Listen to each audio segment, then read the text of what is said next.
Job Fair 2025 yang diselenggarakan oleh Dinas Tenaga Kerja Kabupaten Nganjuk mendapatkan antusiasme tinggi dari masyarakat. Hal ini terlihat dari banyaknya pencari kerja yang memadati Gor Bung Karno di Kelurahan Begadung, Kota Nganjuk, Jawa Timur.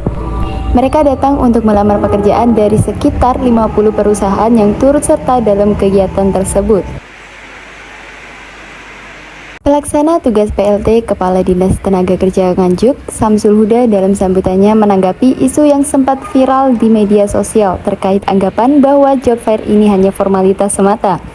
Ia menegaskan bahwa kegiatan ini adalah bentuk nyata dari komitmen dinas dalam membantu masyarakat mendapatkan pekerjaan.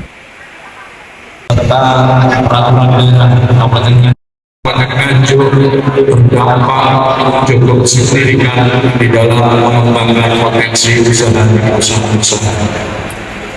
Sementara itu, angka lulusan dari sekolah menengah kejuruan, SMA, MA, dan perguruan tinggi pada akhir-akhir ini cukup signifikan pertumbuhannya. Ketidakseimbangan ini, maka pemerintah daerah melalui petunjuk dari Bapak Bupati, Bapak Wakil Bupati, dan sekretaris daerah, supaya pemerintah hadir di dalam rangka meningkatkan antara para pencari kerja dan perusahaan yang ada di Kabupaten Nganjuk. Samsul Huda juga menyampaikan bahwa perusahaan-perusahaan yang ambil di bagian dalam job fair benar-benar membutuhkan tenaga kerja untuk direkrut dan dipekerjakan secara langsung, bukan sekedar partisipasi simbolis.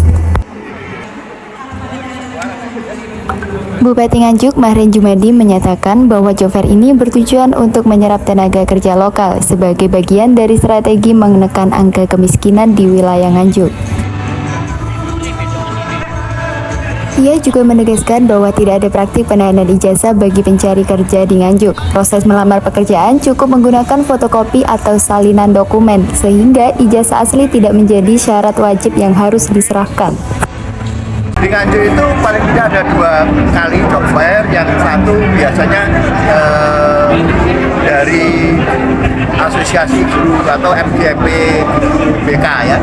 Yang kedua ini dari dinas. Harapannya apa? Pengangguran di Nganjuk berkurang. Alhamdulillah selama ini terus turun pengangguran. Termasuk juga dalamnya apa? Kemiskinan. Nah, maka kita berharap yang namanya job fair ini bisa betul-betul mengurangi pengangguran.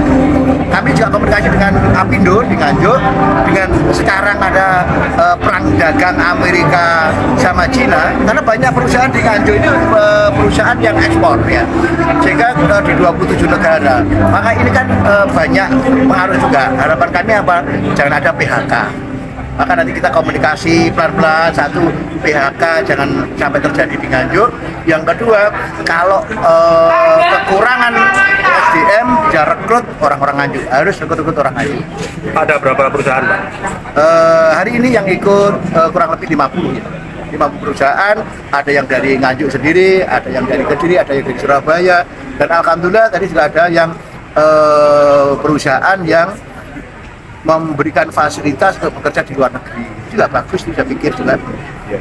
Pak, mungkin ada syarat, Pak. Syaratnya apa, Pak, untuk melamar ini, Pak? Ya tentunya CV ya, ada ijazah ya. Biasanya juga ada SKCK misalnya seperti itu. Saya yakin nanti akan ada perlu support Pemda apa ya, kita support terkait dengan pencari kerja ini. Ini juga tadi ada, kita keluar ada kartu pelayanan kartu kuning gitu kan disiapkan. Itu kan salah satu syarat untuk pencari kerja. Oh iya, Pak, ini kan lagi apa? Ada isu marah ijazah penandanan ijazah, Pak. Apa pelamar nanti diwajibkan untuk menyerahkan ijazah? Oh enggak ya, tadi kan kalau Nganjuk itu kebetulan kami itu kan tidak mau viral penanganan masalah itu kan. Ibaratnya bagaimana kita menangkap ikan, air tidak keruh tapi ikannya dapat. Dan kami juga sosialisasi kaitannya dengan apa, yaitu jangan sampai perusahaan-perusahaan itu menahan ijazah pencari kerja. Ini penting. Ya. Bapak adanya isu job fair hanya sekedar formalitas. Kalau di Nganjuk sendiri bagaimana Bapak? Yang namanya job fair itu kan kembali lagi salah satu media ya, salah satu media yang langsung. Tapi memang sekarang itu dengan aplikasi di Nganjuk itu ada Nganjuk Smart City, ada yang namanya ini Mergawi. Ya. Nah, contoh seperti ini. Di sini ada aplikasi Mergawi. Loh iya, sebenarnya di sini aja juga bisa sih. Tapi kan tidak semua orang melek teknologi. Maka ini bukan sekedar, ini contoh misalnya, ya ada Mergawi. Nah, ini banyak sekali lowongan-lowongan. Dari Nganjuk, Siti Nur Khalifah melaporkan.